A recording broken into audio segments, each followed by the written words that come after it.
અગાઉ આપણે સગર્ભા બહેનોની વાત સમજ્યા અને શીખ્યા. હવે નવજાત શિશુ સંભાળ તેના વિશે આપણે સમજીશું અને શીખીશું. નવજાત શિશુની સંભાળ આશા બહેનોએ શા માટે કરવી? તમને બધાને પણ એ પ્રશ્ન થતો હશે કે નવજાત શિશુમાં તો અમને શું આવડે, અમે થોડી બાળકોના ડૉક્ટર છીએ.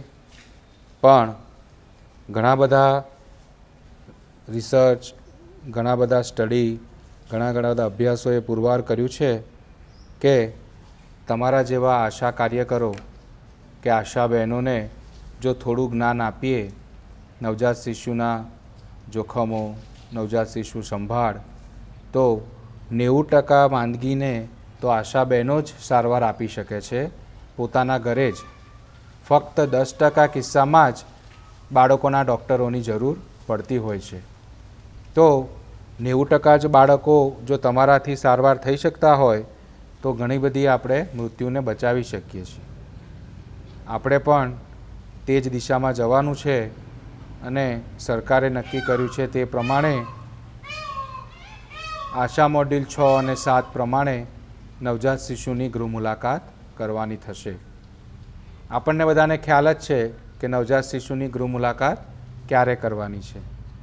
જો બાળકનું જન્મ હોસ્પિટલમાં થયો હોય તો 3જો દિવસ, 7મો દિવસ, 14મો દિવસ, 21, 28 અને 42 એમ કુલ 6 વિઝિટ કરવાની થશે.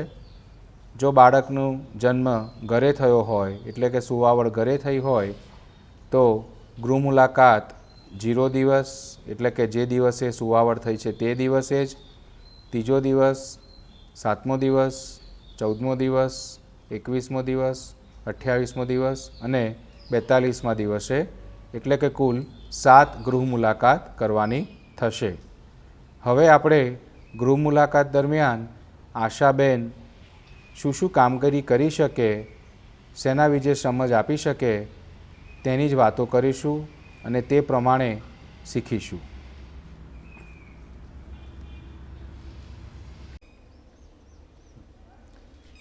આપણે સગર્ભાવસ્થા, સુવાવડ દરમિયાન ને સુવાવડ પછી બહેનની સંભાળ વિશે શીખ્યા. હવે ખૂબ જ અગત્યનું એવું નવજાત શિશુની સંભાળ વિશે શીખીશું અને સમજીશું. નવજાત શિશુની સંભાળ આમ તો જન્મ પછી તરત જ ચાલુ થઈ જતી હોય છે. જો તમે સુવાવડ દરમિયાન હોસ્પિટલમાં અથવા તો ઘરે હાજર હોવ ને જન્મ બાદ બાળક જો ના રડે તો આપણી જરૂરિયાત કે આપણી હાજરી ખૂબ અગત્યની બની જતી હોય છે. કારણ કે નવજાત શિશુના મૃત્યુમાંનું એક મોટું કારણ જન્મ પછી બાળકનું નહીં રડવું તે છે. તેને મેડિકલ ભાષામાં બર્થ એસ્ફિક્સિયા કહેવાય, એટલે કે નવજાત શિશુનું ગૂંગળામણ કહેવાય. તેની અંદર આપણે જો હાજર હોઈએ તો કંઈક ફરક લાવી શકીએ તેમ છે. જો જન્મ પછી બાળક રડે તો નોર્મલ જે સારવાર સલાહ આપવાની છે તે જ કરવાનું છે. પણ ધારો કે જન્મ પછી બાળક ના રડ્યું તો તુરત જ તેનું મોં અને નાક, પહેલાં મોં અને પછી નાક સાફ કરવું, થોડી પીઠ ઘસવી. સામાન્ય રીતે આટલું કરવાથી બાળક રડતું હોય છે. જો તેથી પણ ના રડે તો પગના તળિયા ઉપર ટપલી મારવી, ટપલી જોશથી મારવી. તે કરીશું તો બીજા થોડાક બાળકો રડી શકે છે. પણ જો તે કરવાથી પણ બાળક ના રડે અને હૃદયના ધબકારા જોવા, જો ધબકારા ખૂબ ઓછા હોય તો મોં વાટે કૃત્રિમ શ્વાસોશ્વાસ આપીને બાળકને રડાવવું જોઈએ.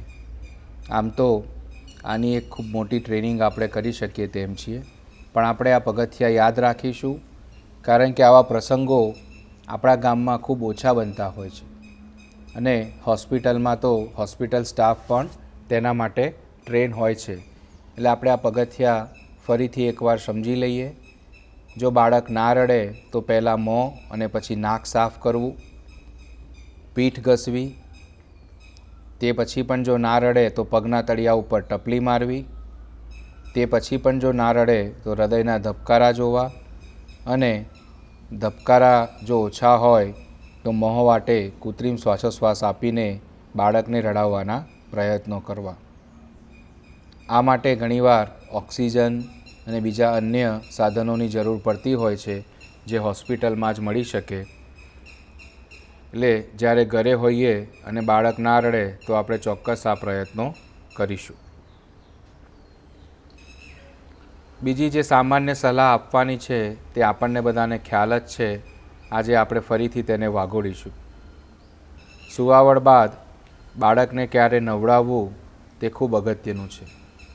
મોટાભાગના કિસ્સાઓમાં સુવાવડ પછી તરત બાળકને નવડાવી દેતા હોય છે, પણ નવી ગાઈડલાઈન પ્રમાણે સુવાવડ પછી સામાન્ય રીતે 7 દિવસ સુધી બાળકને નવડાવવાનું નથી. જો બાળકનું વજન 2.5 કિલો કરતાં ઓછું હોય તો 10 દિવસ સુધી નવડાવવાનું નથી. સાદી ભાષામાં કહીએ તો બાળકનો ડૂંટો ના ખરે ત્યાં સુધી નવડાવવાનું નથી. તેની જગ્યાએ બાળકને સુતરાઉ કાપડમાં લપેટવાનું અને હૂંફાળા પાણી વડે સાફ કરી દેવું. તે જ રીતે બાળકની ડૂંટી ઉપર પણ કંઈ જ લગાડવું નહીં.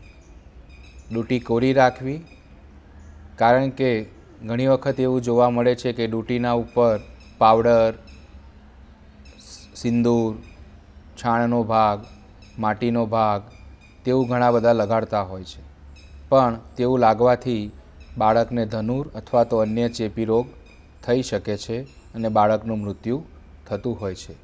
એટલે ડૂંટી પર કંઈ પણ લગાડવું નહીં, ફક્ત કોરી જ રાખવી. ડૂંટી એની મેતે જ સમય જતાં ખરી પડશે. સામાન્ય રીતે બાળકને 2 દિવસમાં ઝાડો પેશાબ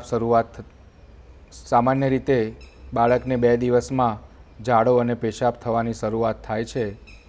કોઈપણ સંજોગોમાં બાળકને જુલાબ વગેરે આપવું નહીં, તેમજ ઝાડા પેશાબની જગ્યા ચોખ્ખી રાખવી. જો 2 દિવસમાં બાળકને ઝાડો કે પેશાબ ન થાય તો તાત્કાલિક દવાખાને મોકલવું.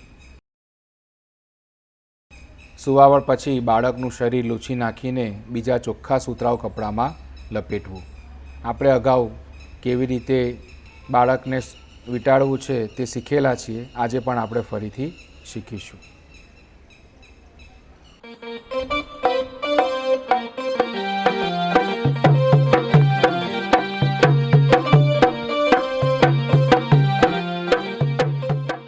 હવે આપણે બાળક ઠંડુ ન પડે અને બાળક હૂંફાળું રહે તે માટે બાળકને કપડામાં કેવી રીતે લપેટીને રાખવું તે શીખીશું.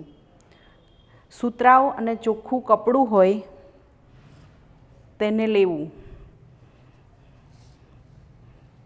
કપડું જૂનું હોય પણ ધોયેલું હોવું જોઈએ. કપડું લઈ કપડાને આ રીતે પાથરી દેવું. બાળકનું માથું આવે એ રીતે એક ખૂણો ત્રિકોણ આકારનો વાળી દેવો. ત્યાર પછી બાળકને કપડામાં સુવડાવવું. બાળકને ઝબલું, ટોપી અને લંગોટ પહેરાવી રાખવું. માથાની ભાગનો ઉપરનો કપડાનો ભાગ લઈ બાળકનું આખું માથું કવર થાય એ રીતે ઢાંકી દેવું. ત્યાર પછી એક સાઈડનો ભાગ લઈ આ રીતે વાળી દેવું. બાળકના હાથ અંદર અને બાળકના પગ પણ અંદર કવર થઈ જાય એ રીતના રાખવું. ત્યાર પછી પગની નીચેના ભાગનું જે કપડું છે તેને પણ ઉપર વાળી દેવું.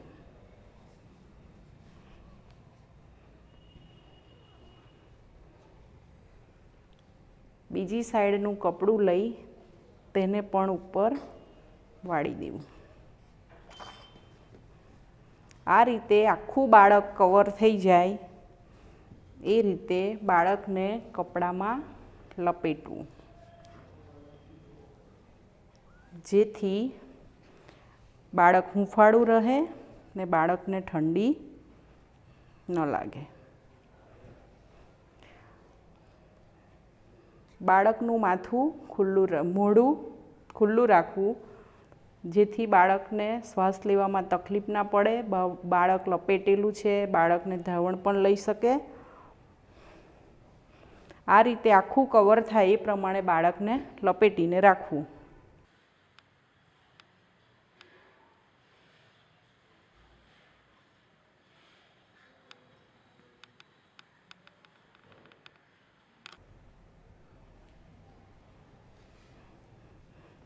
બાળકને જ્યારે પણ ધવડાવ્યા પછી કે ગમે ત્યારે ખભે નાખવાનું થાય કે ઊભું લેવાનું થાય, નીચેનો ભાગ કવર કરેલો હોય એટલે બાળક નીચેથી પડી ન જાય એ પણ ધ્યાન રાખવું.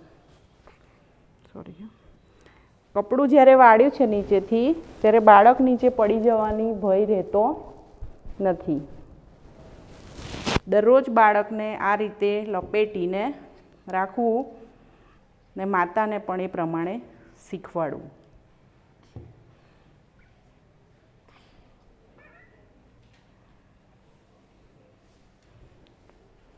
હવે બધા જ આશા બહેનો બાળકને કપડામાં લપેટવાની પ્રેક્ટિસ કરશે.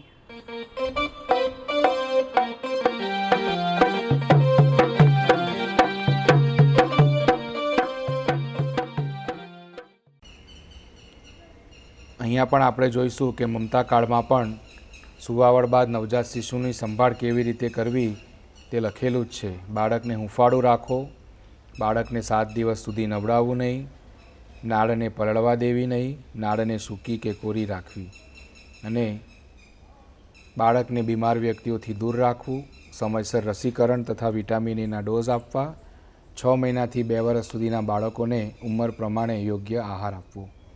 આ બધા તબક્કા આપણે વારાફરતી શીખીશું. સુવાવડ બાદ નવજાત શિશુની સંભાળમાં સૌથી પહેલું આવે જન્મ સમયે બાળકનું વજન કરવું. બીજું આવશે જન્મ પછી બાળકને તરત જ ધવડાવવું, ધાવણ સિવાય અન્ય કંઈ પણ આપવું નહીં, પાણી પણ નહીં. અને જો બાળકનું વજન 2.5 કિલો કરતાં ઓછું હોય તો તેની વિશેષ સંભાળ રાખવી. આ બધા વિશે આપણે એક પછી એક શીખીશું. જન્મ બાદ તરત જ વજન કરાવવું. આપણે આશાબેન તરીકે ગૃહ મુલાકાત દરમિયાન જે બાળકનું વજન કરવું ફરજિયાત છે. વજન કેવી રીતે કરવું, કેટલું વજન છે તે કેવી રીતે જોવું, તે વજન બાળકના ઉંમર પ્રમાણે બરાબર છે કે નહીં તે ચકાસવું, તે આપણી ફરજ છે. હવે આપણે બાળકના વજન કરતો વિડીયો જોઈશું અને તે પ્રમાણે આગળ પ્રેક્ટિસ કરીશું. બાળકના વજન કરતો વિડીયો.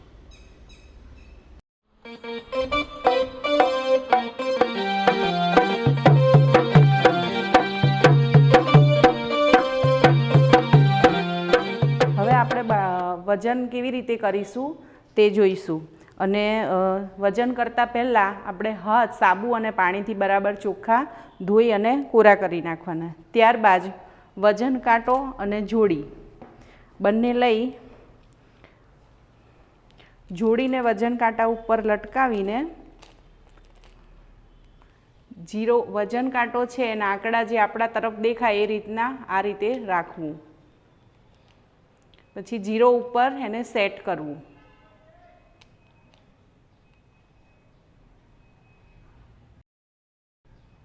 ત્યારબાદ જોડી નીચે ઉતારી લઈ કાંટો સાઈડમાં મૂકી અને બાળકને લેવું.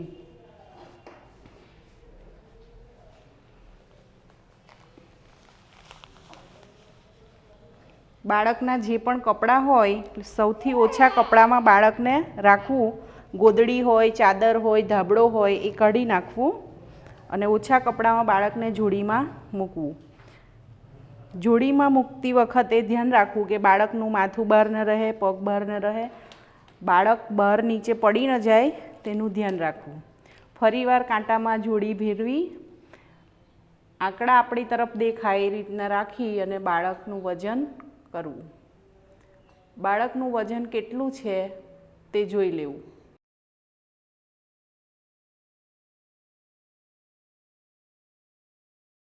વજન કરતી વખતે જોડી નીચે હાથ રાખવો જેથી બાળક નીચે પડી ન જાય. બાળકનું વજન થઈ જાય ધીમેથી જોડી નીચે મૂકી કાંટો કાઢી લેવો ને બાળકને જોડીમાંથી લઈ લેવું.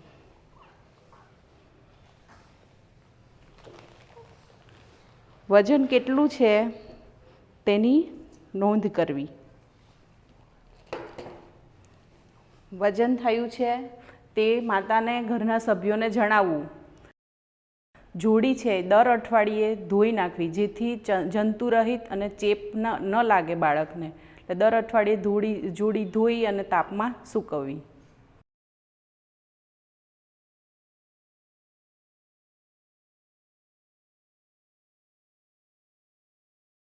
હવે બધા જ આશાબેનો વજન કરવાની પ્રેક્ટિસ કરશે.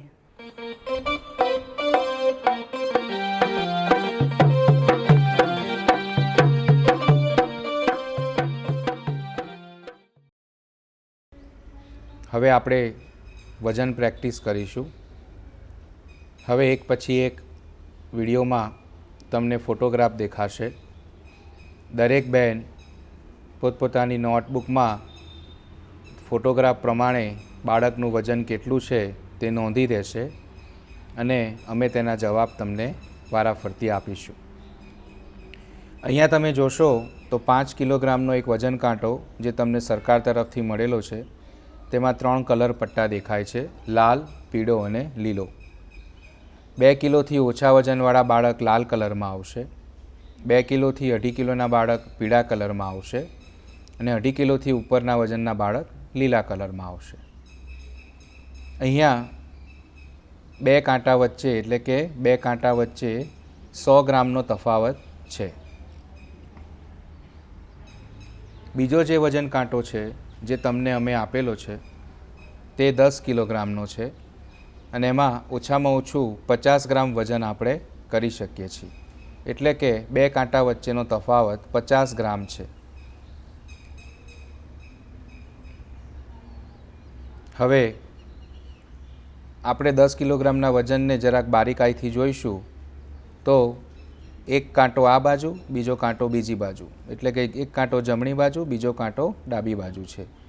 0થી શરૂઆત થાય 50 ગ્રામ, 100 ગ્રામ, 150 ગ્રામ. અગાઉ કીધું તે પ્રમાણે 2 કાંટા વચ્ચે 50 ગ્રામનો ફરક છે તે આપણે ધ્યાનથી જોવાનો છે અને તે પ્રમાણે પછી બાળકનું વજન નોંધવાનું છે.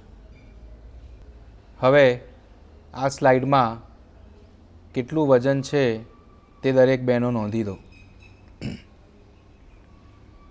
અહીંયા બાળકનું વજન 2 કિલો છે.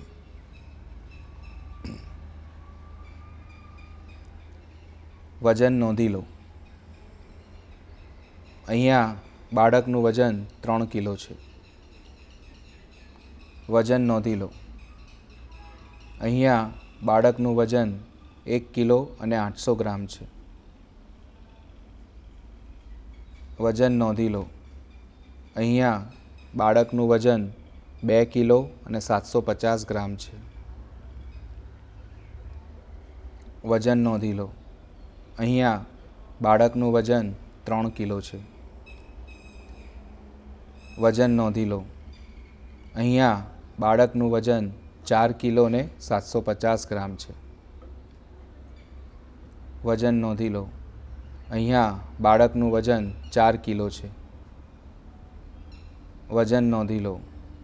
અહીંયા બાળકનું વજન 2 કિલો ને 250 ગ્રામ છે. વજન નોંધી લો. અહીંયા બાળકનું વજન 5 કિલો ને 250 ગ્રામ છે. વજન નોંધી લો. અહીંયા બાળકનું વજન 3 કિલો ને 750 ગ્રામ છે. હવે આશા રાખીએ કે તમે બાળકનું વજન યોગ્ય રીતે કરશો અને યોગ્ય નોંધશો. બીજું જે અગત્યનું છે કે સુવાવડ પછી જન્મના અડધા કલાકમાં બાળકને ફક્ત માતાનું ધાવણ આપવું. ઉપરનું બીજું કંઈ પણ આપવું નહીં. દાખલા તરીકે ગોળ કે મધનું પાણી, ચમચો, બાબુલીન, ગળથૂથી વગેરે. આપણને બધાને તે વિશે ખ્યાલ જ છે અને તેની સમજ આપણે લાભાર્થીને આપવાની છે. ધાવણ આપવા માટે પણ યોગ્ય રીત હોવી જરૂરી છે. બાળક બરાબર વળગેલું છે કે નહીં તે જોવા માટે 4 મુદ્દાને ધ્યાનમાં રાખવાના. પહેલું, બાળકની દાઢી સ્તનને અડેલી હોવી જોઈએ. બીજું, બાળકની મોંફાટ પહોળી હોવી જોઈએ. ત્રીજું, બાળકનો નીચલો હોઠ વળેલો હોવો જોઈએ. અને ચોથું, દીઠડીનો શક્ય તેટલો કાળો ભાગ બાળકના મોંમાં હોવો જોઈએ. આ ખૂબ અગત્યનું છે. જો બાળક બરાબર વળગેલું હશે તો ખૂબ સરસ રીતે ધાવણ લેશે અને બાળકનું વજન પણ યોગ્ય પ્રમાણે વધશે.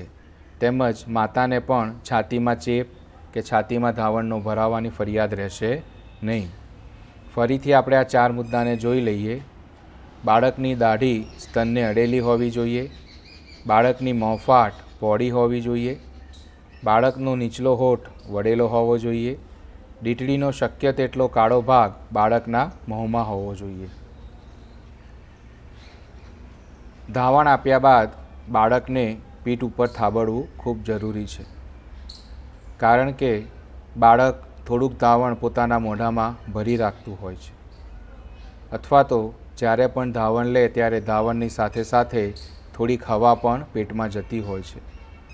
જો બાળકને ઊંચું રાખીને આપણે થપથપાવીશું તો મોઢામાં ભરેલું ધાવણ તે પણ બહાર નીકળશે અને પેટમાં જે વધારાની હવા ગઈ હશે તે પણ ઓડકારના સ્વરૂપમાં બાળક બહાર કાઢશે. આવું નહીં કરવાથી કોઈક વાર બાળકનું મોઢામાં રહેલું ધાવણ શ્વાસનળીમાં જતું રહે અને બાળકનું મૃત્યુ પણ થઈ શકતું હોય છે. એટલે જ્યારે પણ આપણે બાળક ધાવણ વિશે સમજ આપીએ ત્યારે ધવડાવ્યા બાદ ખભા ઉપર થપથપાવવાનું પણ જરૂર સમજાવીશું. હવે આપણે ધાવણની યોગ્ય પદ્ધતિનો વિડીયો જોઈશું. વિડીયો બતાવતા પહેલાં ઘરના સભ્યોને ભેગા કરીશું. શેનો વિડીયો બતાવવાનો છે તેના વિશે વાત કરીશું. મોબાઈલમાં વિડીયોનો અવાજ ખૂબ મોટો કરીશું અને બધા જ સભ્યોને તે વિડીયો દેખાય તે રીતે વિડીયોને ચાલુ કરીશું. ધાવણની યોગ્ય પદ્ધતિનો વિડીયો.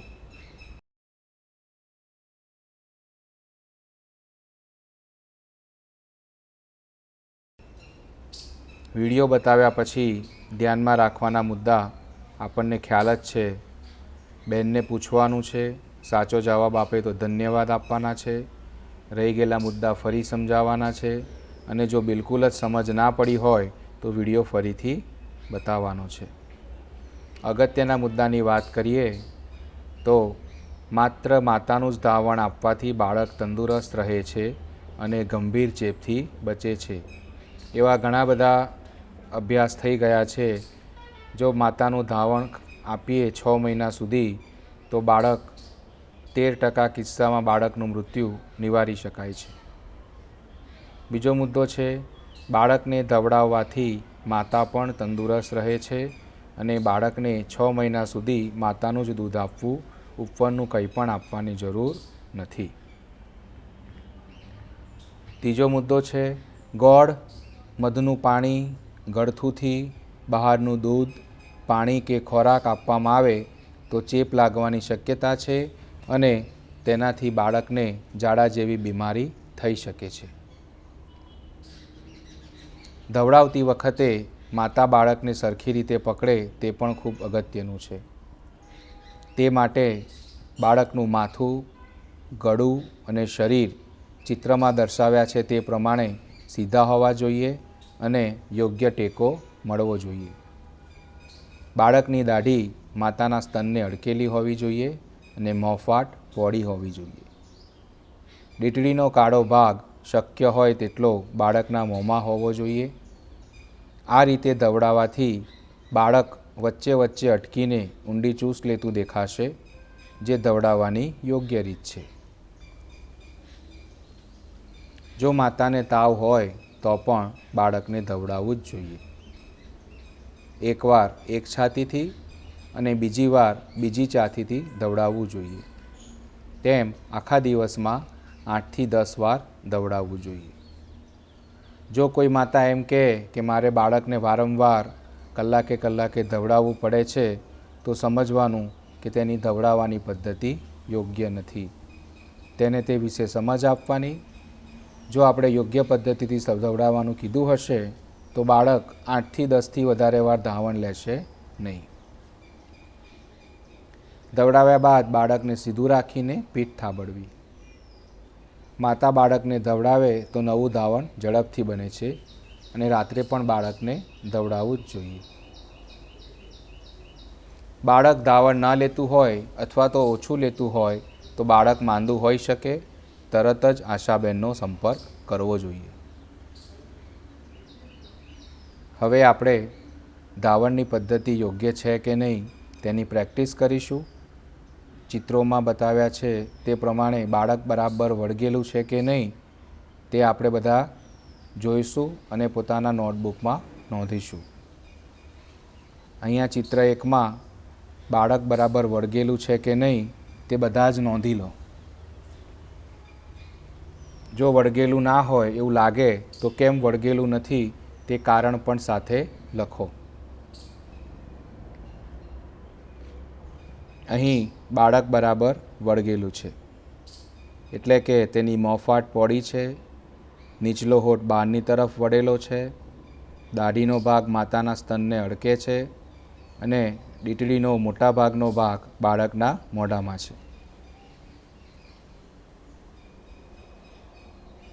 તમારો જવાબ નોંધી લો.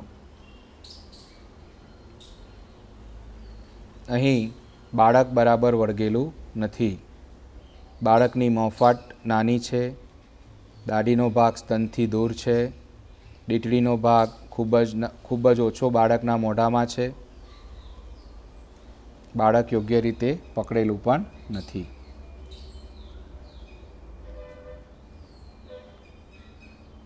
તમારો જવાબ નોંધી લો. અહીં બાળક યોગ્ય રીતે વળગેલું છે. તમારો જવાબ નોંધી લો. અહીં બાળક યોગ્ય રીતે વળગેલું છે. તમારો જવાબ નોંધી લો. અહીં બાળક યોગ્ય રીતે વળગેલું છે. તમારો જવાબ નોંધી લો. બાળક યોગ્ય રીતે વળગેલું નથી. તેનો દાઢીનો ભાગ સ્તનથી દૂર છે, મોંફાટ પહોળી નથી અને ડીટડીનો ઘણો બધો ભાગ બાળકના મોઢામાં નથી.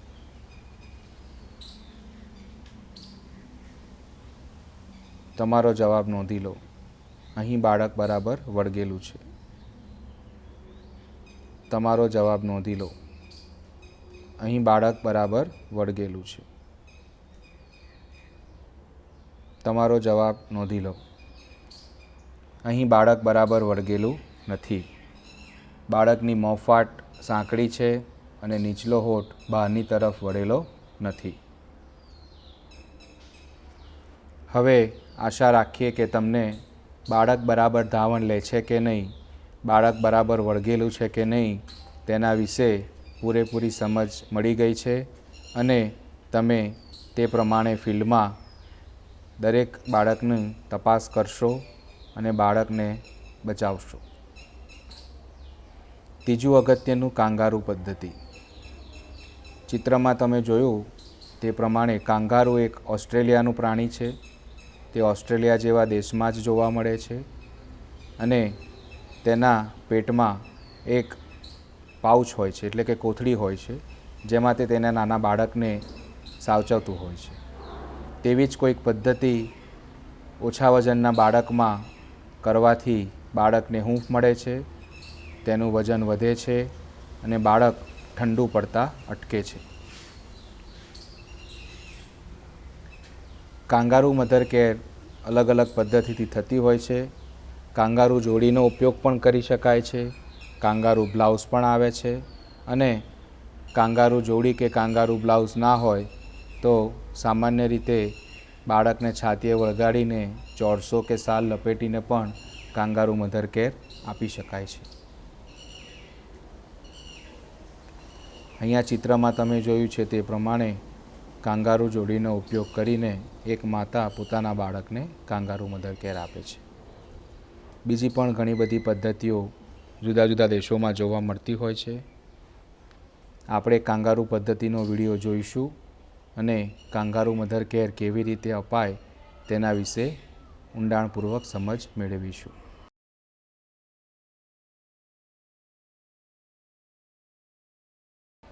હવે આપણે બધા જ કાંગારૂ મધર કેરની પ્રેક્ટિસ કરીશું અને પ્રેક્ટિકલ કરીને બતાવીશું.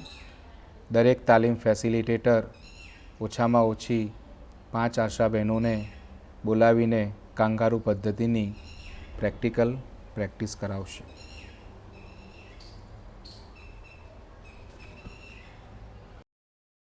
હવે આપણે રોજિંદી નવજાત શિશુની સંભાળનો વિડીયો જોઈશું. વિડીયો જોતા પહેલાં અગત્યના મુદ્દા આપણને ખ્યાલ જ છે. રોજિંદી નવજાત શિશુનો સંભાળનો વિડીયો.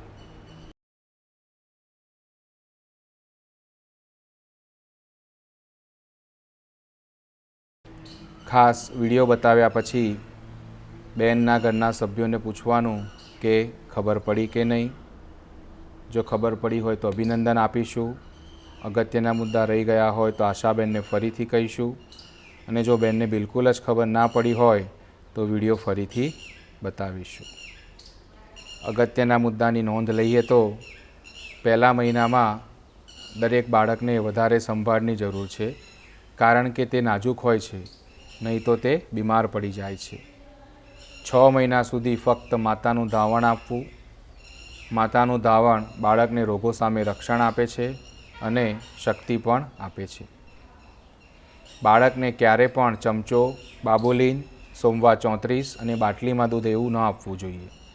આપણી માન્યતા છે કે આપવું સારું છે, પણ તે ખોટું છે. તેનાથી બાળકને ચેપ લાગી શકે છે. બાળકને દિવસમાં 8 થી 10 વખત દવડાવવું જોઈએ, જેથી પોષણ મળે અને રોગપ્રતિકારક શક્તિ પણ વધે છે. બાળકને દર 2 કલાકે દવડાવવું. બાળક સૂતું હોય તો ઉઠાડીને પણ દવડાવવું જોઈએ. દવડાવ્યા પછી તમારા ખભા પર રાખીને પીઠ પર થાબડો, જ્યાં સુધી ઓડકાર ન આવે ત્યાં સુધી. ઓડકાર લાવવો એટલા માટે જરૂરી છે કે ધાવણ લેતી વખતે હવા ભરાય છે તે નીકળી જાય અને દૂધ પચી જાય. બાળકના આખા શરીરને સાફ અને સુતરાઉ કપડામાં વીંટાળવું અને યોગ્ય રીતે રાખવું, જેથી બાળક ઠંડુ કે માંદું ન પડે. ઘણા બધા માનતા હોય છે કે બાળકને 6ઠ્ઠી સુધી એટલે કે 6 દિવસ સુધી કપડાં ન પહેરાવવા, પણ બાળકને 10 મિનિટથી વધારે સમય કપડાં વગર રાખવું જોઈએ નહીં. પેશાબ કે સંડાસ કરે તો તરત જ બાળકના કપડાં બદલી નાખવા અને તેને લેતા પહેલાં હાથ ધોવા કે જેથી તેને ચેપ ના લાગે. બાળકની આંખ અને ડૂંટી ઉપર કંઈ પણ લગાડવું નહીં, કેમ કે ચેપ લાગવાની શક્યતા રહેલી છે. હવે આપણે નવજાત શિશુના જોખમી ચિહ્નો અને તેની સંભાળ વિશે જોઈશું. નવજાત શિશુમાં ઘણા બધા પ્રશ્નો આવી શકે છે. મુખ્યત્વે ચેપના જે લક્ષણોની વાત કરીએ તો બાળકની ચામડી પીળી પડવી, પીળી ફોલ્લીઓ, વાવડી કે ન્યુમોનિયા, દૂંટીમાં પાક કે પરવું, પેટનું ફૂલી જવું, તાવ આવવો, આંખમાં પરવું લાગવું કે મોંમાં છારી બાજવી, આ બધા ચેપના લક્ષણો છે. હવે આપણે તાલીમમાં શીખ્યા છે તે પ્રમાણે 3 કલર વિશે સમજ મેળવીશું. લીલો કલર એટલે કે જ્યારે પણ લીલો કલરનું નિદાન આવે, આપણી ચોપડીમાં પણ આશા મોડ્યુલમાં પણ લખેલું છે કે લીલા કલરનું જ્યારે નિદાન આવે ત્યારે સમજવું કે તે સામાન્ય લક્ષણ છે. તેમાં ઘરગથ્થુ સારવાર એટલે કે બહેન પોતે પણ સારવાર કરી શકે છે. જ્યારે જોખમમાં પીળો કલર આવે તો તે મધ્યમ જોખમ કહેવાય. તે નર્સબેન કે આશાબેન તેની સારવાર કરી શકે છે. પણ જો જોખમ લાલ કલરમાં આવે તો તે અતિ ગંભીર કે જોખમી છે, જેની સારવાર ડૉક્ટર જ કરી શકે કે જે આપણે ઘરે કરી શકીશું નહીં. એટલે લાલ કલરમાં જ્યારે પણ જોખમ આવે ત્યારે તે બાળકને તુરંત જ આપણે નજીકના દવાખાને મોકલી દઈશું. હવે આપણે એક પછી એક જોખમ વિશે સમજીશું. પીળી ચામડી કે ત્વચા. જ્યારે પણ આપણે બાળકની ગૃહ મુલાકાત કરીએ ત્યારે તેની ત્વચા કે ચામડી ખાસ જોવી, તેનો કલર જોવો. જો તે પીળી છે કે નહીં તે ખાસ જણાવે. દૂરથી જોવાથી પણ આપણને ખ્યાલ આવશે કે બાળકની ચામડી સામાન્ય કરતાં અલગ છે કે નહીં, એટલે કે પીળી છે કે નહીં. ઘણીવાર બાળકની આંખ ઉપરથી પણ ખબર પડે છે કે બાળક પીળા કલરનું થઈ ગયું છે. સામાન્ય રીતે બાળકની ચામડી લાલ અથવા તો ગુલાબી રંગની જોવા મળે, પણ જો પીળા કલરની ચામડી જોવા મળે, જે જન્મના શરૂઆતના અઠવાડિયામાં વધુ જોવા મળે છે, તો તેને કમળો હોઈ શકે છે. અને તે પ્રમાણ જો વધારે દેખાય તો તાત્કાલિક દવાખાને મોકલવું. જો ઓછું દેખાય તો ઘરે સારવારમાં રોજ સવારે કુમળા તડકામાં અડધો કલાક લઈને બાળકને બેસવું જોઈએ. પણ તે ખાસ રાખવું કે બાળક ઠંડુ ના પડી જાય. પીળી ચામડી કે ત્વચા હોય ત્યારે મોબાઈલમાં સામાન્ય રીતે કમળા જેવું નિદાન આવશે, જે લાલ કલરમાં આવશે, એટલે કે હોસ્પિટલમાં રિફર કરવાનું આવશે. બીજું છે શરીર ઉપર પીળી ફોલ્લીઓ. શરીર ઉપર પીળી ફોલ્લીઓ છે કે નહીં તેની તપાસ આપણે કરવી જરૂરી છે. જે તપાસ કરવા માટે બાળકને માથાથી પગ સુધી તપાસ કરવી પડશે. બાળકના કપડાં કાઢી નાખવા, આખા શરીર ઉપર પીળી ફોલ્લીઓ છે કે નહીં તેની તપાસ કરવી, અને જ્યાં જ્યાં પણ ખાંચા પડતા હોય, એટલે કે ગળાના ભાગમાં, બગલના ભાગમાં, જાંઘના ભાગમાં, આંગળીઓની વચ્ચે, માથાની પાછળ, ત્યાં ખાસ તપાસ કરવી. ત્યાં ગાડી પીળી ફોલ્લી હોવાની શક્યતા વધારે છે. આખા શરીરમાં પીળી ફોલ્લીઓની સંખ્યા ગણવાની છે.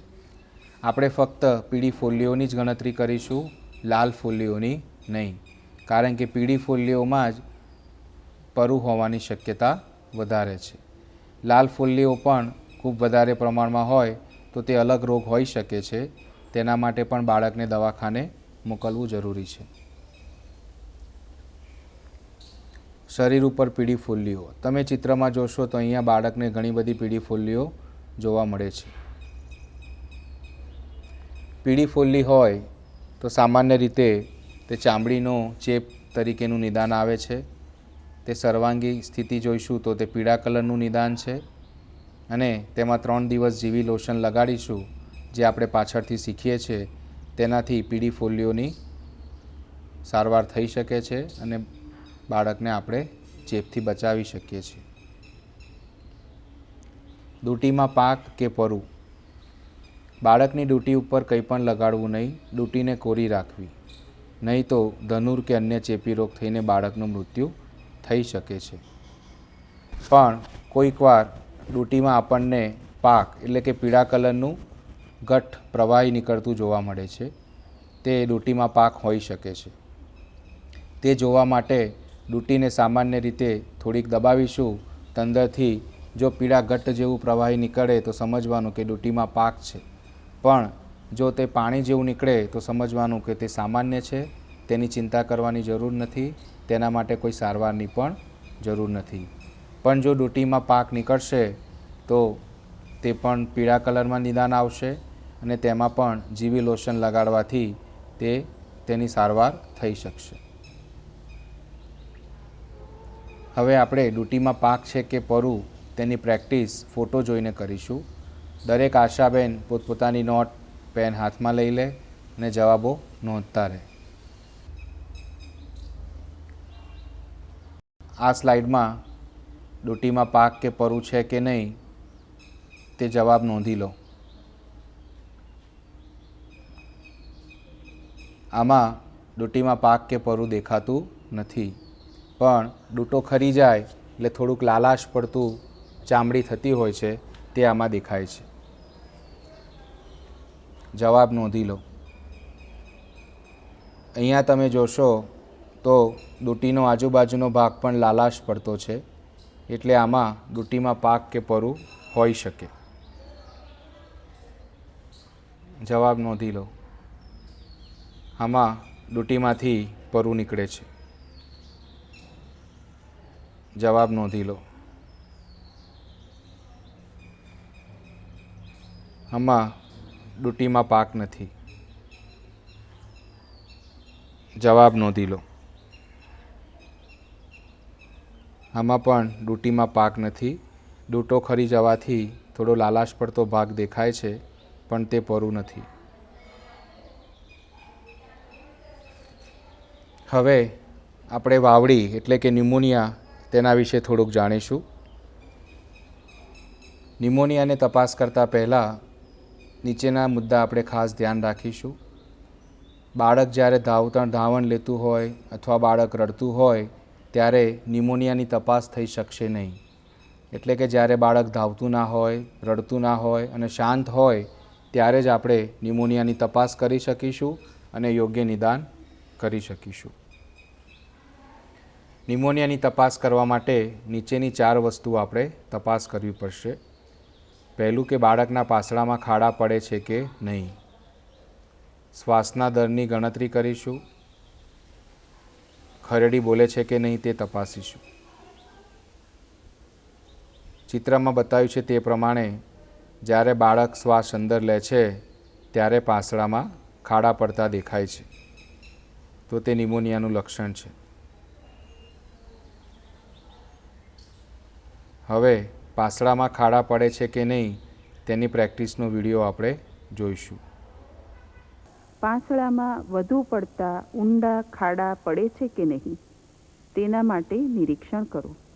શ્વાસ અંદર લેવામાં વધુ પડતી મહેનત કરવી પડે ત્યારે પાંસળામાં ઊંડા ખાડા જોવા મળે છે. પાંસળામાં પડતા ખાડા જોવા માટે બાળક ક્યારે શ્વાસ અંદર લે છે તેનો તમને ખ્યાલ હોવો જોઈએ. જ્યારે બાળક શ્વાસ અંદર લે ત્યારે છાતીનો ઉપલો ભાગ અને પેટ ઉપસી આવે છે. શ્વાસ અંદર, શ્વાસ બહાર, શ્વાસ અંદર, શ્વાસ બહાર, શ્વાસ અંદર. આ એક સામાન્ય રીતે શ્વાસોચ્છ્વાસ કરતું તંદુરસ્ત બાળક છે. જ્યારે આ બાળક શ્વાસ અંદર લે છે ત્યારે તેની છાતીનો ઉપલો ભાગ તથા પેટ ઉપસી આવે છે અને છાતીનો નીચેનો ભાગ પણ ઉપસે છે. તેની સરખામણીમાં આ બાળકને છાતીમાં ઊંડા ખાડા પડે છે.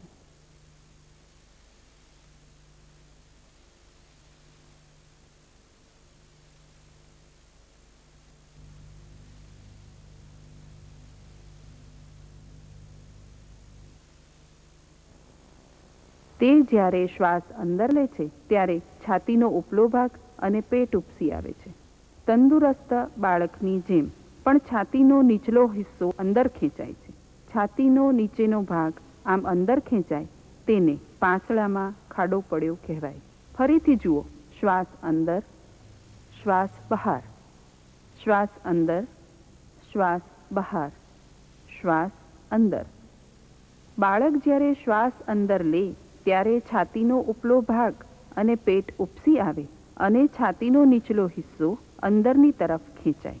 અર્થાત બાળક શ્વાસ અંદર લે ત્યારે છાતીના નીચલા ભાગમાં ખાડો પડે. આમ છાતીમાં જો સતત ખાડો પડતો જણાય અને તે પણ દેખીતી રીતે, તો જ તે અસામાન્ય રોગનું લક્ષણ ગણાય. આ બાળક અત્યારે સ્તનપાન કરી રહ્યું છે. જો બાળક વ્યાકુળ હોય કે સ્તનપાન કરતું હોય ત્યારે જ છાતીમાં ખાડો પડતો જણાય અને શાંત અવસ્થામાં ન જણાય તો તે અસામાન્ય રોગનું લક્ષણ ન કહેવાય.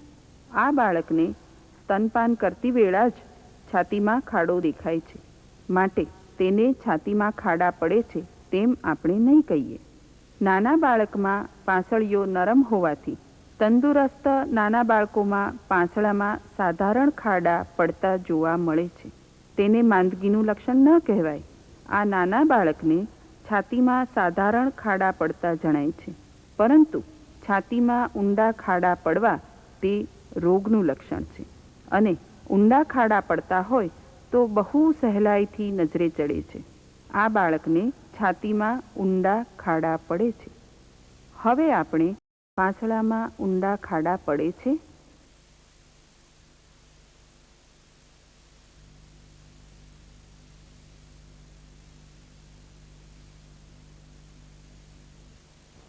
તમે શું તારણ કાઢ્યું? તમારું તારણ નોંધી લો.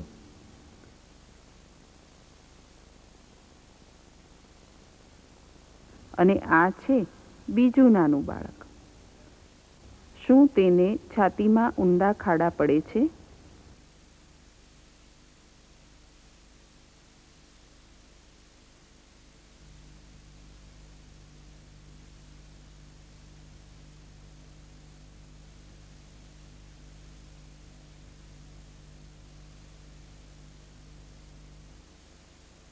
તમારું મંતવ્ય શું છે?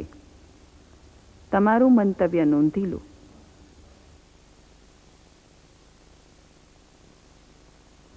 આ છે ત્રીજું નાનું બાળક.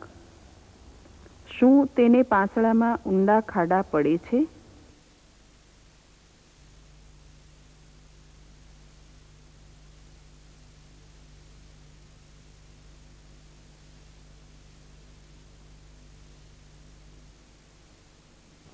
તમારું તારણ શું છે? તમારું તારણ નોંધી લો. આ છે ચોથું નાનું બાળક. શું આ નાના બાળકને છાતીમાં ઊંડા પડે છે?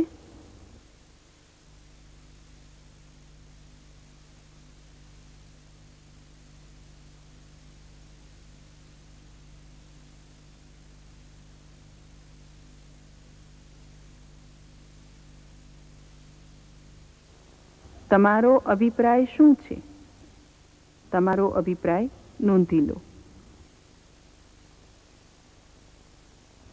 અને આ છે પાંચમું નાનું બાળક. શું આ નાના બાળકને છાતીમાં ઊંડા ખાડા પડે છે?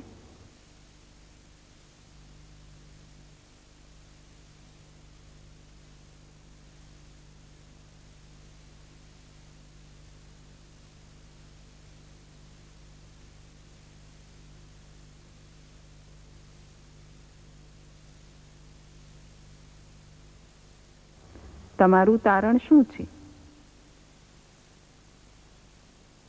તમારું તારણ નોંધી લો.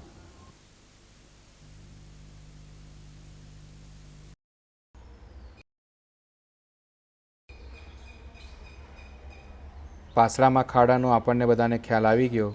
હવે તેવી જ રીતે ખૂબ અગત્યનું શ્વાસના દરની ગણતરી આપણે કેવી રીતે કરવી તે શીખીશું. ચિત્રમાં બતાવ્યા પ્રમાણે આપણી કાંડા ઘડિયાળને બાળકના છાતીની નજીક શક્ય તેટલી રાખીએ. ઘડિયાળની એવી રીતે મૂકવીએ જેથી આપણે ઘડિયાળનો કાંટો અને બાળકના શ્વાસના દર એક જ સાથે ગણી શકીએ, જોઈ શકીએ. તે સંદર્ભે શ્વાસના દર ગણતરીની પ્રેક્ટિસ હવે આપણે કરીશું. મિનિટમાં કેટલી વાર શ્વાસોચ્છ્વાસ કરે છે તે ગણો. ઝડપી શ્વાસોચ્છ્વાસ માટેની મર્યાદા મોટા બાળકના પ્રમાણમાં નાના બાળકોમાં ઊંચી હોય છે. 2 મહિના સુધીના બાળકોમાં શ્વાસોચ્છ્વાસનો દર મિનિટે 60 કે તેથી વધુ હોય તો તેને ઝડપી શ્વાસોચ્છ્વાસ કહેવાય. નાના બાળકોમાં શ્વાસોચ્છ્વાસ ઘણીવાર અનિયમિત હોય છે. નાનું બાળક ક્યારેક પળભર અટકીને શ્વાસ લેતું હોય છે. અટક્યા બાદ શ્વાસોચ્છ્વાસ વધુ ઝડપી જોવા મળતા હોય છે. આથી જ જો તમને શ્વાસોચ્છ્વાસનો દર મિનિટે 60 કે તેથી વધુ જણાય તો ફરીથી ગણતરી કરીને ખાતરી કરો કે શ્વાસોચ્છ્વાસનો દર એક સરખો વધુ છે. ફરીથી ગણતરી કરતાં શ્વાસોચ્છ્વાસનો દર મિનિટે 60 કે તેથી વધુ જણાય તો જ નાના બાળકમાં ઝડપી શ્વાસોચ્છ્વાસ છે તેમ કહેવાય. શ્વાસોચ્છ્વાસ તમે ગણો તેની તમારે નોંધ કરી લેવી જોઈએ અને ત્યારબાદ નક્કી કરવું કે બાળકને ઝડપી શ્વાસોચ્છ્વાસ છે કે નહીં. ગણતરી ક્યારે શરૂ કરવી અને ક્યારે પૂરી કરવી તે તમને કહેવામાં આવશે. 1 મિનિટ બાદ આ નિશાની પડદા પર દેખાશે. ત્યારબાદ થોડો વિરામ હશે. તમને તમારી ગણતરીની નોંધ કરવા અને બાળકને ઝડપી શ્વાસોચ્છ્વાસ છે કે નહીં તે નક્કી કરવા માટે સમય મળશે. અબદી 1 મિનિટમાં કેટલા શ્વાસોચ્છ્વાસ કરે છે તે ગણો. સૌ પ્રથમ શ્વાસોચ્છ્વાસનું હલનચલન જોવા માટે પેટ પરનો એક ભાગ નક્કી કરો. ગણતરી કરવા તૈયાર થાઓ અને ગણવાની શરૂઆત કરો.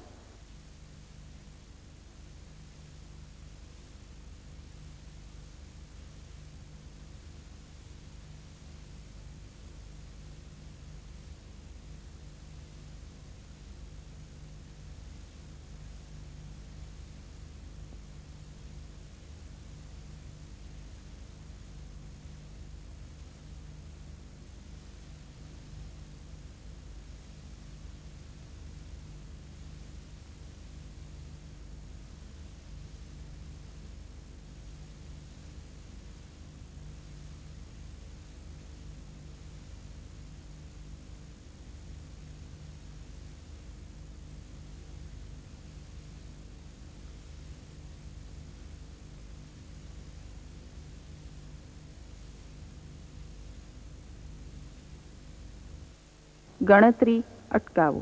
તમે કેટલા શ્વાસોચ્છ્વાસ ગણતરી કરવા તૈયાર થાઓ અને હવે ગણવાનું શરૂ કરો.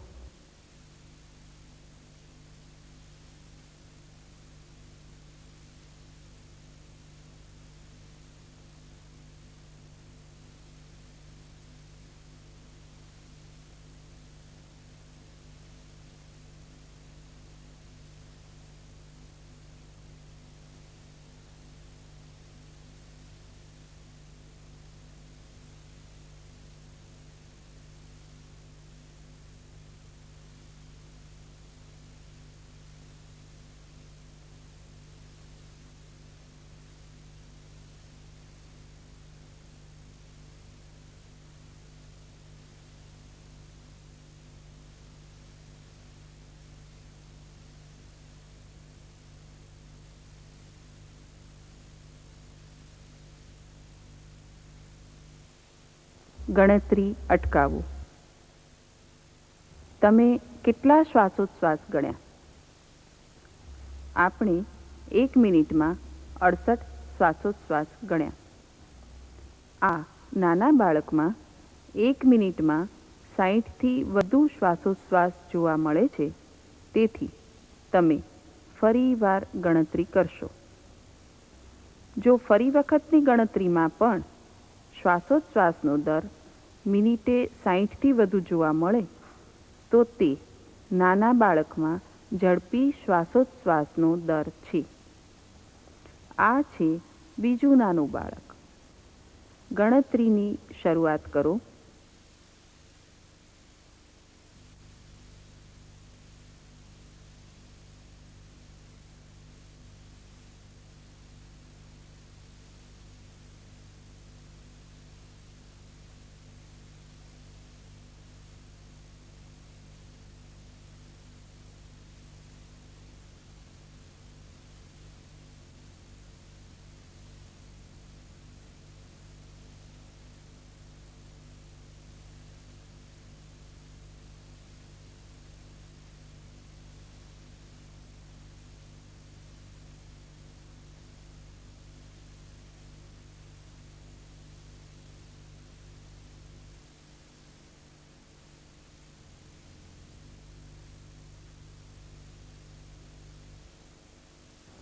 ગણતરી અટકાવો.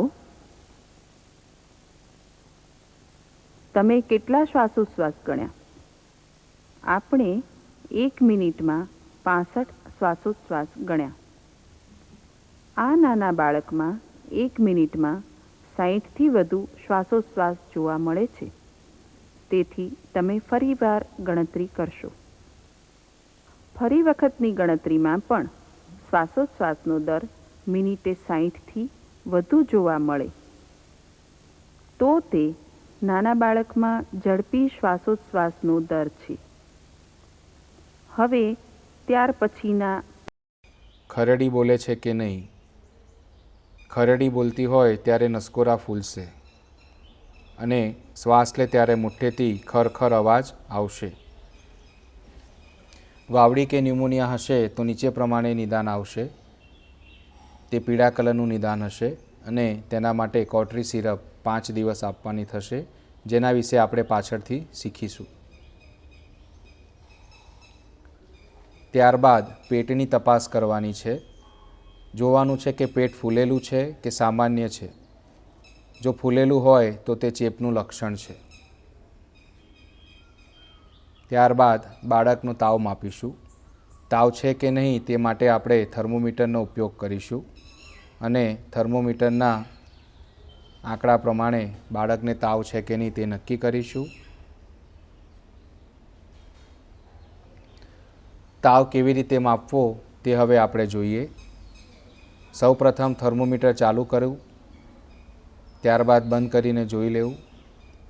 પછી માતાને બાળકના કપડાં ઊંચા કરવા કહેવું. ત્યારબાદ થર્મોમીટર ચાલુ કરીને તરત બગલમાં સીધું મૂકવું. પછી માતાને પકડવા માટે કહીશું.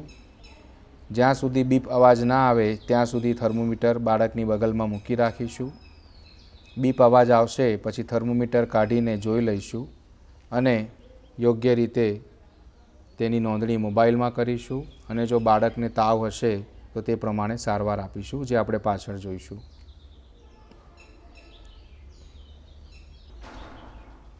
તાવ હોય તો નીચે પ્રમાણેનું નિદાન અને સારવાર આવશે.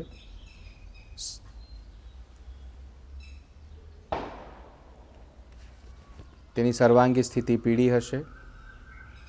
બાળકના કપડાં કાઢી નાખવા, રૂમને ખુલ્લો કરી દેવો જેથી રૂમનું ટેમ્પરેચર થોડુંક ઓછું થાય. અડધા કલાક પછી તાપમાન ફરીથી માપવું અને જો બાળકને તાવ હોય તો તે પ્રમાણે પછી તેને પેરાસિટામોલ જેવી દવા આપીશું. ધારો કે બાળકનું તાપમાન ખૂબ જ ઠંડુ હોય તો બાળક ઠંડુ પડી ગયું છે તેવું કહેવાશે. તે પણ પીળા કલરમાં તેનું નિદાન આવશે. બાળકને કેવી રીતે હૂંફાળું રાખવું તે આપણે ખાસ સારવારમાં કરવું પડશે. તેના માટે કાંગારૂ મધર કેર, બાળકને ટોપી અને મોજા પહેરાવવા પડશે. બાળકને યોગ્ય રીતે લપેટવું પડશે. દર 2 કલાકે ધવડાવવું પડશે. ઓરડો હૂંફાળો રાખવો પડશે અને બાળકને 7 દિવસ સુધી નવડાવવું નહીં. હવે આપણે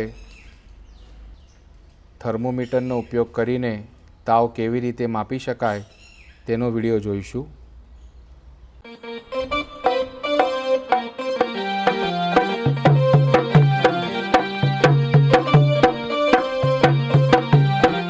હવે આપણે બાળકનું તાપમાન કેવી રીતે લેવું તે શીખીશું.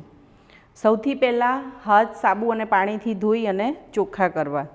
સૌ પ્રથમ હાથ ધોયા પછી થર્મોમીટરને બહાર કાઢવું. થર્મોમીટર બહાર કાઢ્યા પછી ચોખ્ખું રૂ કે ચોખ્ખું કપડું હોય તેનાથી સ્ટીલવાળો જે ભાગ દેખાય છે એને સાફ કરી લેવો. સાફ કર્યા પછી બાળકના કપડાં હટાવીને બાળકની બગલમાં સ્ટીલવાળો ભાગ મૂકવો. મૂકતા પહેલાં થર્મોમીટરમાં કાળા કલરનું બટન દેખાય છે તેને બગલમાં મૂકી અને દબાવવું. દબાવશો ત્યારે કાળા કલરના આંકડા દેખાશે. તે પછી બાળકનું તાપમાન કેટલું છે તે જોઈ શકશો. જ્યાં સુધી થર્મોમીટરમાંથી બીપનો અવાજ ન આવે ત્યાં સુધી થર્મોમીટરને બગલમાં રાખવું.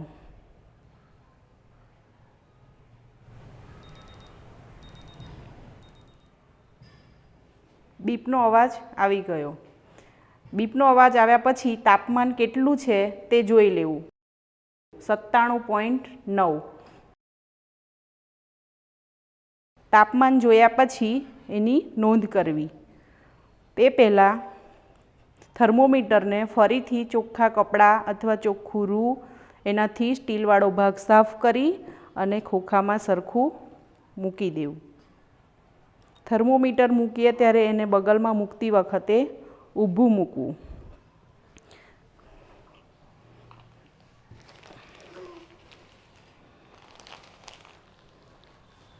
થર્મોમીટરને ચોખ્ખા કપડાથી સાફ કરી બોક્સમાં મૂકવું અને બાળકનું તાપમાન કેટલું છે તેની નોંધ કરવી. હવે બધા જ આશા બહેનો તાપમાન માપવાની પ્રેક્ટિસ કરશે.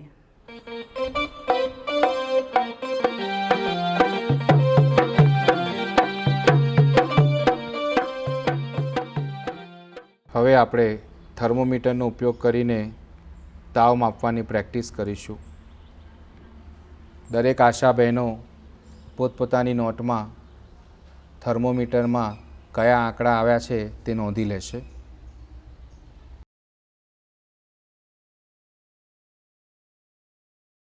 તમારો જવાબ નોંધી લો. અહીંયા 98.5 ફેરનહીટ બતાવેલું છે. તમારો જવાબ નોંધી લો. અહીંયા 101.9 ડિગ્રી ફેરનહીટ બતાવેલું છે. તમારો જવાબ નોંધી લો. અહીંયા 99.5 ડિગ્રી ફેરનહીટ બતાવેલું છે. તમારો જવાબ નોંધી લો. અહીંયા 97.9 ડિગ્રી ફેરનહીટ બતાવેલું છે. તમારો જવાબ નોંધી લો. અહીંયા 98.4 ડિગ્રી ફેરનહીટ બતાવેલું છે. હવે તમને બધાને થર્મોમીટરથી તાવ માપતા, તાપમાન માપતા ખૂબ સરસ આવડી ગયું છે. હવે આગળના લક્ષણ તરફ જોઈએ તો આંખમાં પરું. ઘણીવાર બાળકના જન્મ પછી આંખમાં સોજો કે પરું જોવા મળતું હોય છે, જે પણ એક ચેપનું લક્ષણ છે. આંખમાં પરું હોય તો તે આંખમાં ચેપનું લક્ષણ છે. તે પીળા કલરમાં નિદાન આવશે. તે માટે ટેટ્રાસાયક્લિન ટ્યુબ દિવસમાં 2 વાર 5 દિવસ સુધી બાળકની આંખમાં લગાડવાની થશે. જો આપણી પાસે તે સારવાર ના હોય તો બાળકને નજીકના PHC ઉપર રિફર કરવું. અને છેલ્લે મોંમાં છારી. મોંમાં છારી થવાના 2-3 કારણ હોઈ શકે. ઘણીવાર બાળક ધાવણ લે સતત તો પણ મોંમાં છારી બાજી જાય છે. તે છારી ખરેખર ધાવણના લીધે થઈ છે અથવા ચેપના લીધે થઈ છે તે જોવા માટે એક સ્વચ્છ સુતરાઉ કપડું હૂંફાળા પાણીમાં બોળીને જીભ ઉપર ઘસવું. જો ધાવણથી છારી બાજી હશે તો તે છારી તેનાથી નીકળી જશે, પણ જો ચેપની છારી હશે તો તે છારી નીકળશે નહીં અને બાળક રડશે. તો જો ચેપની છારી હશે તો તે એક ચેપનું નિશાન છે અને તે પ્રમાણે આપણે સારવાર કરવી પડશે. હવે જે 30% બાળકોમાં સામાન્ય રીતે જોવા મળે છે તે ઓછા વજનનું બાળક, તેના વિશે આપણે થોડીક સમજ મેળવીશું. બાળકનું વજન ઓછું છે તે તો આપણે વજન કાંટાથી જ ખબર પડશે. 2.5 કિલોથી ઓછું વજન હોય તેને ઓછા વજનનું બાળક કહીશું. 2 કિલોથી ઓછું વજન કે 1500 ગ્રામથી ઓછું વજન હોય તો તેમાં ખૂબ ઓછા વજનનું બાળક કહી શકાય અને તેને સ્પેશિયલ કેર આપવી પડે. ઓછા વજનનું બાળક હોય, સામાન્ય રીતે 1800 ગ્રામથી ઓછા વજનના બાળકને ધાવણ લેવામાં પ્રશ્ન હોય છે. તેવા સંજોગોમાં બાળકને માતાની છાતીમાંથી ધાવણ કાઢીને અલગથી ઉપરથી ધાવણ આપવું જોઈએ. તે ધાવણ આપણે વાડકી કે પલળાઈથી પીવડાવી શકતા હોવા જોઈએ. સુવાવડ બાદ નવજાત શિશુની સંભાળ માટે મમતા કાર્ડમાં પણ માહિતી ભરવી જરૂરી છે. અહીંયા આપણે જોઈશું કે બાળકને પેશાબ થયો કે નહીં, ઝાડા ઉલટી થાય છે કે નહીં, બાળક ચૂસવાનું કેવું છે, શ્વાસોશ્વાસ કેવો છે, શ્વાસ લેતી વખતે છાતી અંદર જાય છે કે નહીં, શરીરનું તાપમાન કેટલું છે, ગર્ભનાળ એટલે કે ડૂટીની સ્થિતિ કેવી છે, પરુવાળી ફોડલી છે કે નહીં. જે આપણે શીખ્યા તે જ બધું લખેલું છે. તે જે આપણે દેખાય તે આમાં આપણે નોંધ કરવી જરૂરી છે. હવે આપણે નવજાત શિશુના જોખમોનો વિડીયો જોઈશું અને તેના વિશે વધારે સમજ લઈશું.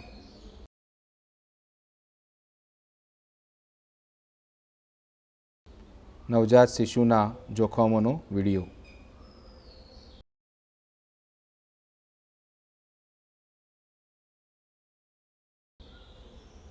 વિડીયો જોયા પછી તેના ખૂબ અગત્યના મુદ્દા જે આપણે બેનને સમજાવવાના છે.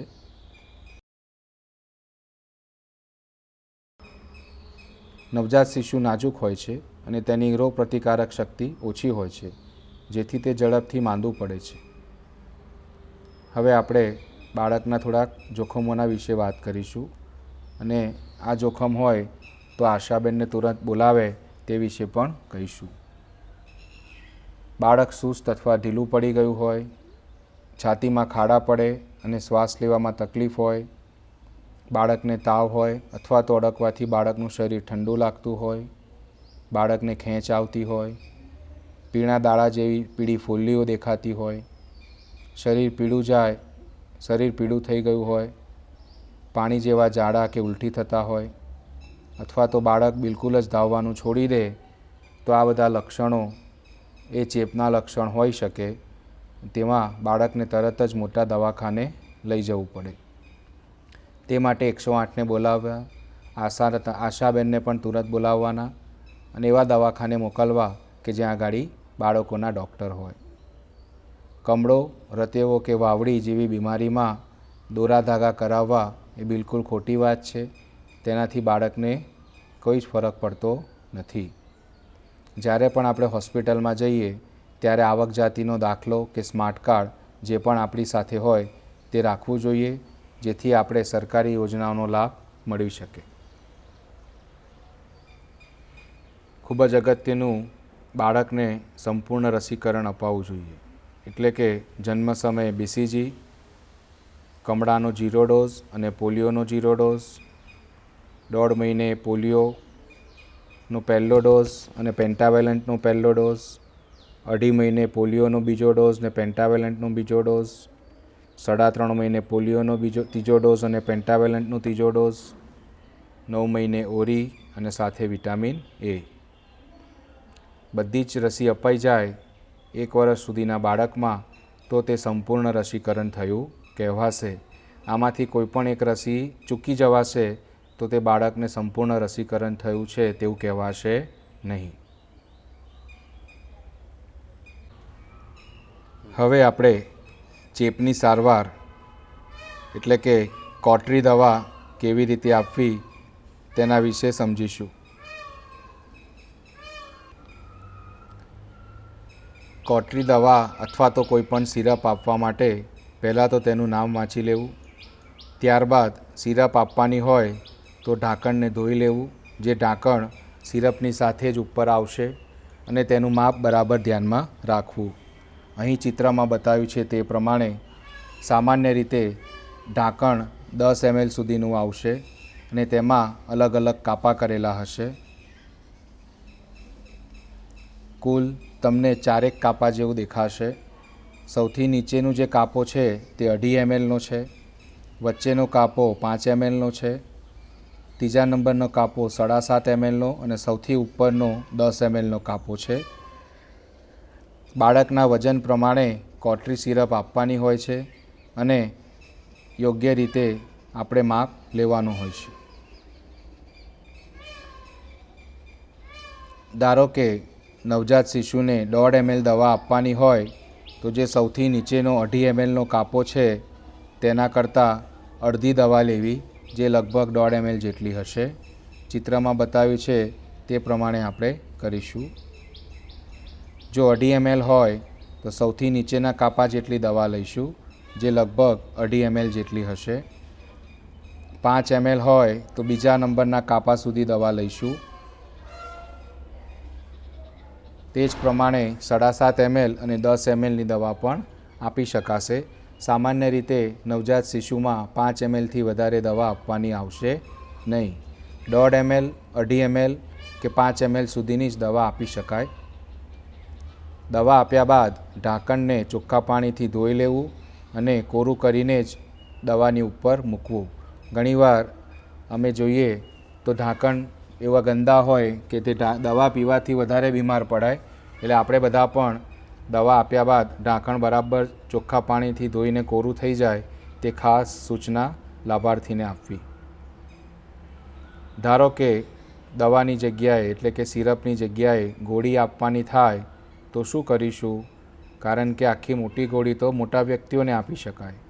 એટલે નર્સબેન કે ડૉક્ટરબેને જે કીધું હોય કે અડધી ગોળી આપો કે ચોથા ભાગની ગોળી આપો, તો આપણે તે ગોળીના સરખા ભાગ કરી શકતા હોવા જોઈએ.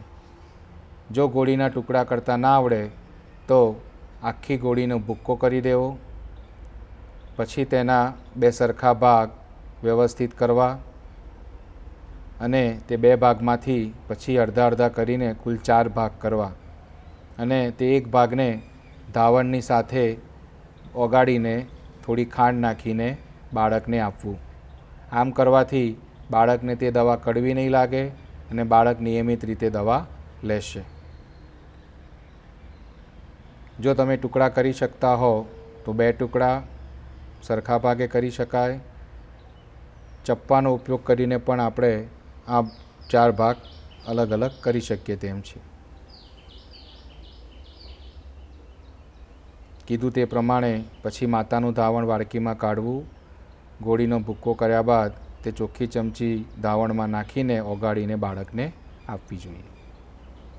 હવે દવા કેવી રીતે આપવી તેનું પ્રેક્ટિસ દરેક તાલીમ ફેસિલિટેટર આશા બહેનોને કરાવશે.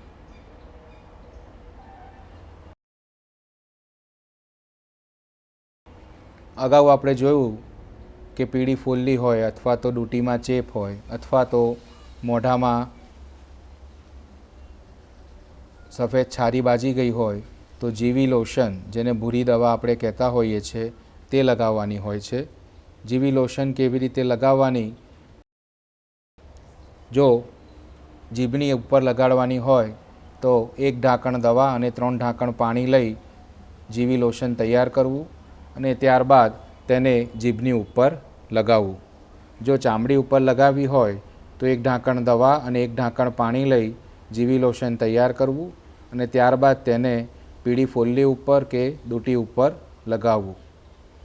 કેવી રીતે લગાવીશું? તો દવા અને પાણી બંને ચોખ્ખા વાસણમાં મિક્સ કરીને ચોખ્ખું રૂ લેવું અને જ્યાં ગાડી ચેપ લાગ્યો હોય ત્યાં બહારથી અંદરની તરફ લગાવવું. એવું કેમ કરવું? કારણ કે અંદરથી બહાર તરફ લગાવીએ તો અંદરનો ચેપ બીજી જગ્યા ઉપર લાગી શકે. એટલે રૂને દિવાસળી પર વીંટાળીને પણ લગાવી શકાય અથવા એમનેમ પણ લગાવી શકાય, પણ બહારથી અંદરની તરફ લગાવવું ખૂબ જરૂરી છે. હવે દવા કેવી રીતે લગાવવી તેની પ્રેક્ટિકલ તમને તાલીમ ફેસિલિટેટર કરાવશે અને તેની પ્રેક્ટિસ પછી દરેક આશા બહેને કરવાની છે.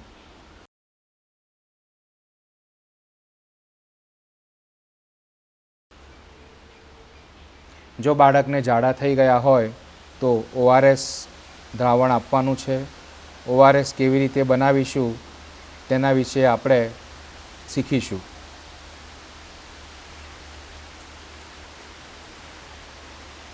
સૌપ્રથમ સાબુ વડે હાથ ધોવાના, ત્યારબાદ સ્વચ્છ વાસણમાં 1 લીટર પાણી ભરવું. હવે 1 લીટરનું પાણી કેવી રીતે ભરીશું? સામાન્ય રીતે આપણા જે ગ્લાસ હોય છે તે 200 ml કે 250 mlના હોય છે. જો નાના હોય તો એ 200 mlના હશે અને બહુ મોટા હશે તો 250 mlના હોય. જો 200 mlના ગ્લાસ હોય તો તે 5 ગ્લાસ લેવા અને 250 mlના ગ્લાસ હોય તો 4 ગ્લાસ લેવા. ત્યારબાદ અથવા તો ઘરમાં જો 1 લીટર પાણીની બોટલ હોય તો તે પાણીની બોટલ ચોખ્ખી કરી તેમાં પાણી નાખીને પછી તપેલી પર ઠાલવવું અને પાણી ઠલવાયા બાદ એક વાસણમાં 1 પેકેટ ORS નાખવું. ORS નાખ્યા બાદ પાણીને ચોખ્ખી ચમચીથી સારી રીતે હલાવવું. ત્યારબાદ તે બનાવેલું દ્રાવણ ચાખી જોવું. જો તેનો સ્વાદ આંસુ જેવો ખારો હોય તો સમજવું કે દ્રાવણ બરાબર તૈયાર થયું છે. જો તેમાંથી કંઈક ઓછું લાગે તો ફરીથી દ્રાવણ બનાવવું. નીચે બતાવ્યું છે તે પ્રમાણે 2 મહિનાથી 2 વર્ષ સુધીના બાળકને અડધો ગ્લાસ કે એનાથી પણ અડધો ગ્લાસ 1 પાતળા ઝાડા બાદ આપવો જોઈએ અને 2 વર્ષથી 5 વર્ષના બાળકમાં તો અડધો ગ્લાસ કે 1 ગ્લાસ ઝાડા બાદ આપવો જોઈએ. તેની વિગતે આપણે ચર્ચા કરીશું. હવે આપણે ORS કેવી રીતે બનાવવું તેના વિશે પ્રેક્ટિસ કરીશું અને બહેનો તે પ્રમાણે શીખશે. અહીં આપણે નવજાત શિશુની સંભાળ અને તેના જોખમો વિશે સમજ્યા, શીખ્યા. હવે તેને ગૃહ મુલાકાત દરમિયાન કેવી રીતે અમલમાં કરવું તે રીતે આપણે હવે ફિલ્ડમાં જઈને કામગીરી કરીશું.